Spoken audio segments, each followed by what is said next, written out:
ওং স্থাপকায়শ্চ ধর্মস্য সর্বধর্মস্বরূপিণে অবতার বরিষ্ঠায় রামকৃষ্ণায় অতি নমঃ। ঠাকুর, মা ও স্বামীজির চরণে শতকোটি প্রণাম। আজ শনিবার 11ই অক্টোবর 1884 খ্রিস্টাব্দ। ঠাকুর দক্ষিণেশ্বরে সেই ছোট্ট তক্তপোষ্ঠীতে শুইয়া আছেন। বেলা তখন প্রায় 2টা বাজিয়াছে, আর মাস্টার ও প্রিয় মুখুজ্জে তারা মেঝের উপর বসিয়া আছেন। মাস্টার আজ 1টার সময় স্কুল ছুটি দিয়ে দিয়েছেন এবং দক্ষিণেশ্বরের কালীবাড়িতে তিনি 2টার সময় উপস্থিত হইয়াছেন। ঠাকুর বলিলেন, যদু মল্লিকের বাড়ি গিয়াছিলাম, একেবারে জিজ্ঞাসা করে গাড়ি ভাড়া কত। যখন এরা বললে যে 3 টাকা 2 আনা, তখন একবার আমাকে জিজ্ঞাসা করে আবার কোলে ঠাকুর আড়ালে গাড়োয়ানকে জিজ্ঞাসা করছে। সে বললে 3 টাকা 4 আনা। তখন আবার আমাদের কাছে দৌড়ে আসে, বলে ভাড়া কত। কাছেই দালাল এসেছে। সে যদুকে বললে, বড় বাজারে 4 কাঠা জায়গা বিক্রি আছে, নেবেন? তখন যদু বললে, দাম কত? দামটা কিছু কমায় না? আমি তখন তাকে বললুম, তুমি নেবে না, কেবল ঢং করছো না। তখন আবার আমার দিকে সে ফিরে হাসে। বিষয়ী লোকেদের দস্তুরই আলাদা। 5টা লোক আনাগোনা করবে, বাজারে খুব নামডাক হবে।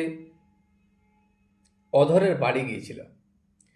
তা আমি আবার বললাম, তুমি অধরের বাড়ি গিয়েছিলে? তা অধর বড় সন্তুষ্ট হয়েছে। তখন বললে, সন্তুষ্ট হয়েছে? যদুর বাড়িতে মল্লিক এসেছিল, বড় চতুর আর শট। আমি চক্ষু দেখেই তাকে বুঝতে পারলাম। চক্ষুর দিকে তাকিয়ে বললাম, চতুর হওয়া বেশি ভালো নয়। কাক বড় শেয়ানা, সে চতুর, কিন্তু পরের গু খেয়ে মরে। আর দেখলাম লক্ষ্মী ছাড়া। যদুর মা অবাক হয়ে বললে, বাবা তুমি কেমন করে জানলে যে সে লক্ষ্মী ছাড়া? ওর কিছুই নাই। চেহারা দেখে বুঝতে পেরেছিলাম। নারায়ণ আসিয়াছেন। তিনিও এসে মেঝেতেই বসিয়াছেন। ঠাকুর প্রিয়নাথকে বলিলেন, হ্যাগা, তোমাদের হরিটি বেশ। প্রিয়নাথ তখন বলিলেন, আগে এমন বিশেষ ভালো কি, তবে ছেলে মানুষ। নারায়ণ বলিল, সে পরিবারকে মা বলেছে। ঠাকুর তখন বললেন, সে কি, আমি বলতে পারি না আর সে মা বলেছে? আবার ঠাকুর প্রিয়নাথকে বললেন, কি জানো, ছেলেটি বেশ শান্ত, ঈশ্বরের দিকে মন আছে। ঠাকুর অন্য কথা পাড়িলেন। হেম কি বলছিল জানো? বাবুরামকে বললে, ঈশ্বরই এক সত্য আর সব মিথ্যা। নাগু আন্তরিক বলেছে। আবার আমাকে বাড়িতে নিয়ে গিয়ে কীর্তন শোনাবে বলেছিল, তা অবশ্য হয় নাই। তারপর নাকি বলেছিল, আমি খোল করতাল নিলে লোকে কি বলবে। সে ভয় পেয়ে গেল, পাছে লোকে বলে আমি পাগল। হরিপদ ঘোষপাড়ার এক মাগির পাল্লায় পড়েছে। ছাড়ে না, বলে কোলে করে খাওয়ায়, বলে নাকি গোপাল ভাব। আমি অবশ্য অনেক সাবধান করে দিয়েছি, বলে বাৎসল্য ভাব, ওই বাৎসল্য থেকে আবার তাচ্ছল্য হয়। কি জানো, মেয়ে মানুষ থেকে অনেক দূরে থাকতে হয়। তবে যদি ভগবান লাভ হয়, যাদের মতলব খারাপ, সেসব মেয়ে মানুষের কাছে আনাগোনা করা কি তাদের হাতে কিছু খাওয়া বড় খারাপ। এরা সত্তা হরণ করে। অনেক সাবধানে থাকলে তবে ভক্তি বজায় থাকে। ভবনাথ, রাখাল, এরা সব একদিন আপনারা রান্না করলে, তারপর ওরা খেতে বসেছে, এমন সময় একজন বাউল এসে ওদের পংক্তিতে বসে বলে আমি খাবো। তখন আমি বললাম, না, আঁটবে না। আচ্ছা, যদি থাকে তোমার জন্য রাখবে। তা সে রেগে উঠে গেল। বিজয়ার দিনে যে সে মুখে খাইয়ে দেয়, সে ভালো নয়। শুদ্ধ শক্ত ভক্ত এদের হাতে খাওয়া যায়। মেয়ে মানুষের কাছে খুব সাবধানে হতে হয়। গোপাল ভাব, এসব কথা শুনো না। মেয়ে ত্রিভুবন দিলে খেয়ে। অনেক মেয়ে মানুষ জোয়ান ছোকরা দেখতে ভালো দেখে নূতন মায়া ফাঁদে, তাই গোপাল ভাব। আর যাদের কৌমার বৈরাগ্য, যারা ছেলেবেলা থেকে ভগবানের জন্য ব্যাকুল হয়ে বেড়ায়, সংসারে ঢোকে না, তারা একটি থাক আলাদা। তারা নৈকস্য কুলীন। ঠিক ঠিক বৈরাগ্য হলে তারা মেয়ে মানুষ থেকে 50 হাত তফাৎ থাকে, পাছে তাদের ভাব ভঙ্গ হয়। তারা যদি মেয়ে মানুষের পাল্লায় পড়ে, তাহলে আর নৈকস্য কুলীন থাকে না, ভঙ্গ ভাব হয়ে যায়। তাদের ঘর নিচু হয়ে যায়। যাদের ঠিক কৌমার বৈরাগ্য, তাদের উঁচু ঘর, অতি শুদ্ধ ভাব, গায়ের দাগটি পর্যন্ত লাগে না। জিতেন্দ্রীয় হওয়া যায় কিরকম করে জানো? আপনাতে মেয়ের ভাব আরোপ করতে হয়। নিজেকে নিজেই মেয়েদের ভাব আনতে হয়। আমি অনেকদিন সখীভাবে ছিলাম। মেয়ে মানুষের কাপড় গয়না এসব পরত, ওড়না গায়ে দিতুম, ওড়না গায়ে দিয়ে আরতি করতুম। তা না হলে পরিবারকে 8 মাস কাছে এনে রেখেছিলাম কেমন করে। দুজনেই মাস সখী। আমি আপনাকে তখন পুরুষ বলতে পারি না। একদিন ভাবে রয়েছি, তখন পরিবার জিজ্ঞাসা করলে, আমি তোমার কে? আমি তখন বললাম, তুমি মা আনন্দময়ী।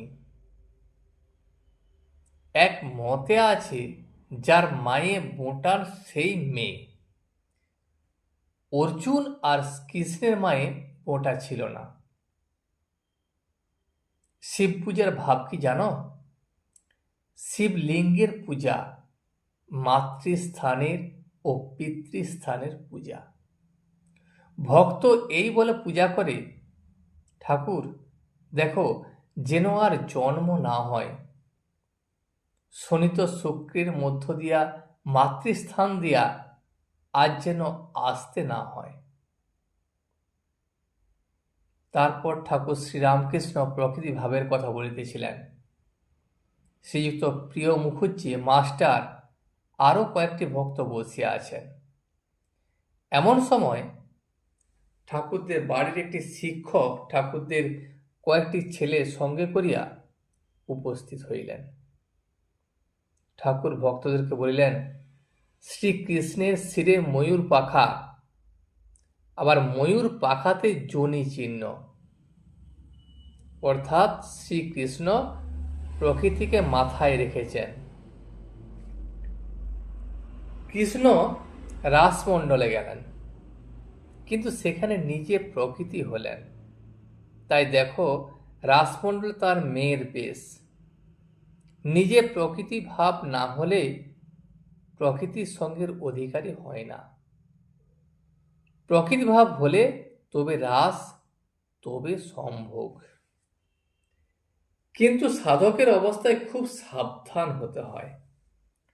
তখন মেয়ে মানুষ থেকে অনেক অন্তরে থাকতে হয়। এমনকি ভক্তিমতী হলেও বেশি কাছে যেতে নাই। ছাদে উঠবার সময় হেলতে দুলতে নাই।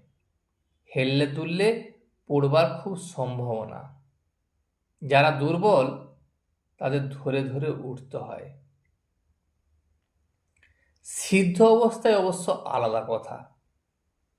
ভগবানকে দর্শনের পর আর বেশি ভয় নাই। অনেকটা নির্ভর, ছাদে একবার উঠতে পারলেই হয়। উঠবার পর ছাদে নাচাও যায়, সিঁড়িতে কিন্তু নাচা যায় না। আবার দেখো, যা ত্যাগ করে গেছি ছাদে উঠবার পর তার ত্যাগ করতে হয় না। ছাদও ইট, চুন, সুরকি এইসব দিয়ে তৈরি, আবার সিঁড়িও সেই জিনিসে তৈরি। যে মেয়ে মানুষের কাছে এত সাবধান হতে হয়, ভগবান দর্শনের পর বোধ হবে সেই মেয়ে মানুষ সাক্ষাৎ ভগবতী। যেমন ওই সিঁড়ি বেয়ে ছাদে উঠেছ, সেই রকম এই সিঁড়ি বেয়ে ঈশ্বরের কাছে যখন পৌঁছে যাবে, ঈশ্বরকে জানতে পারবে, তখন আর মেয়ে মানুষকে অন্য কিছু মনে হবে না। তখন তাকে দেখবে সাক্ষাৎ ভগবতী রূপে। তখন তাকে মাতৃজ্ঞানে পূজা করবে। তখন আর তত ভয় নাই। কথাটা এই যে বুড়ি ছুঁয়ে যা ইচ্ছা করো। বহির্মুখ অবস্থায় স্থূল দেখে, অন্নময় কোষে মন থাকে। তারপর সূক্ষ্ম শরীর, লিঙ্গ শরীর, মনোময় ও বিজ্ঞানময় কোষে মন থাকে। তারপর কারণ শরীর। যখন মন কারণ শরীরে আসে তখন আনন্দ। আনন্দ কোষে মন থাকে। এটি চৈতন্যদেবের অর্ধবাহ্য দশা। তারপর মন লীন হয়ে যায়। মনের নাশ হয়, মহাকরণের নাশ হয়। মনের নাশ হলে আর খবর নাই। এটি চৈতন্যদেবের অন্তর্দশা। অন্তর্মুখ অবস্থা কিরকম জানো? দয়ানন্দ বলেছিল, অন্দরে এসো, কপাট বন্ধ করে। অন্দর বাড়িতে সে যেতে পারে না। আমি দীপশিখাকে নিয়ে আরোপ করতাম। লালচে রংটাকে বলতুম স্থূল, আর ভিতরে সাদা সাদা ভাগটাকে বলতুম সূক্ষ্ম। সব ভিতরে কালো খড়কের মতো ভাগটাকে বলতুম কারণ শরীর। ধ্যান যে ঠিক হচ্ছে তার লক্ষণ আছে। একটি লক্ষণ, মাথায় পাখি বসবে জড় মনে করে। কেশব সেন প্রথম দেখি আদি সমাজে। তাকের উপর কজন বসেছে, কেশব মাঝখানে বসেছে। তো দেখলাম হঠাৎ যেন কাষ্ঠবধ। তখন আমি সেজবাবুকে বললুম, দেখো, ওর ফাতনায় কিন্তু মাছ খেয়েছে। ওই ধ্যানটুকু ছিল বলে ঈশ্বরের ইচ্ছায় যেগুলো মনে করেছিল, মান সম্মান, এগুলো সব তার হয়ে গেল। চক্ষু চেয়েও ধ্যান হয়, কথা হচ্ছে তবুও ধ্যান হয়। যেমন মনে করো একজনের দাঁতের ব্যামো আছে, তো কণ কণ করে। তখন ঠাকুরদের শিক্ষক বললেন, আগে ওটি বেশ জানি। ঠাকুর হাসিয়া বললেন, হ্যাঁ গো, দাঁতের ব্যামো যদি থাকে, সব কর্ম করছে, কিন্তু মনটা পড়ে আছে সেই দরদের দিকে, তাহলে ধ্যান চোখ চেয়েও হয়, আর কথা কইতে কইতেও হয়। শিক্ষক বললেন, পতিত পাবন নাম তার আছে, তাই ভরসা, তিনি দয়াময়। ঠাকুর বললেন, শিখরাও বলেছিল তিনি দয়াময়। আমি বললুম, তিনি কেমন করে দয়াময় গো? তারা বললে, কেন মহারাজ? তিনি আমাদের সৃষ্টি করেছেন, আমাদের জন্য এত জিনিস তৈরি করেছেন, আমাদের মানুষ করেছেন, আমাদের পদে পদে বিপদ থেকে রক্ষা করছেন। তা আমি তখন তাদেরকে বললুম, তিনি আমাদের জন্ম দিয়ে দিচ্ছেন, খাওয়াচ্ছেন, তা কি এত বাহাদুরি? তোমার যদি ছেলে হয়, তাকে কি আবার বামনপাড়ার লোক এসে মানুষ করবে? শিক্ষক তখন বললেন, আজ্ঞা, কারু ফস করে হয়, কারু হয় না, এর মানে কি? ঠাকুর বলেন, কি জানো? অনেকটা পূর্বজন্মের সংস্কারেতে হয়। লোকে মনে করে হঠাৎ হচ্ছে। একজন সকালে এক পাত্র মদ খেয়েছিল, তাতেই সে বেজায় মাতাল, ঢলাঢলি আরম্ভ করলে। লোকে তো অবাক, এক পাত্র মদে এত মাতাল কেমন করে হলো? তখন একজন বললে, ওরে, ও সমস্ত রাত্রি মদ খেয়েছে। আবার হনুমান সোনার লঙ্কা দগ্ধ করলে। লোকে অবাক, একটা বানর এসে সব পুড়িয়ে দিলে। কিন্তু আবার বলেছে আদত কথা এই যে সীতার নিঃশ্বাসে আর রামের কোপে সব পুড়ে গিয়েছিল। আর দেখো লালা বাবু, তার এত ঐশ্বর্য, পূর্বজন্মের সংস্কার না থাকলে ফস করে কি বৈরাগ্য হয়? আর রানী ভবানী মেয়ে মানুষ হয়ে এত জ্ঞান ভক্তি। শেষ জন্মে সত্য গুণ থাকে, ভগবানে মন হয়, তার জন্য মন ব্যাকুল হয়, নানা বিষয়কর্ম থেকে মন সরে আসে। কৃষ্ণদাস পাল এসেছিল, দেখলাম তার রজগুণ, তবে হিন্দু, জুতো বাইরে রাখলে।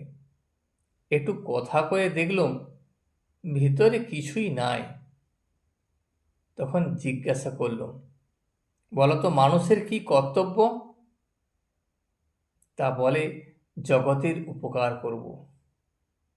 আমি বললাম, হ্যাঁ গো, তুমি কি করবে? আরে কি উপকার করবে? আরে জগৎ কতটুকু গা যে তুমি উপকার করবে? নারায়ণ আসিয়াছেন, আজ ঠাকুরের ভারী আনন্দ। নারায়ণকে ছোট খাটটির উপর পাশে বসাইলেন, গায়ে হাত দিয়ে আদর করিতে লাগিলেন, মিষ্টান্ন খাইতে দিলেন, আর সস্নেহে বলিলেন, জল খাবি? নারায়ণ মাস্টারের স্কুলে পড়েন, ঠাকুরের কাছে আসেন বলিয়া বাড়িতে মার খান। ঠাকুর সস্নেহে একটু হাসতে হাসতে নারায়ণকে বলেছেন, তুই একটা চামড়ার জামা কর, তাহলে মারলে আর লাগবে না। তারপর ঠাকুর হরিশকে বললেন, তামাক খাবো।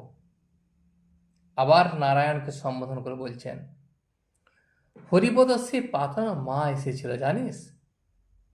আমি হরিপদকে খুব সাবধান করে দিয়েছি, ওদের ঘোষ পড়ার মতো।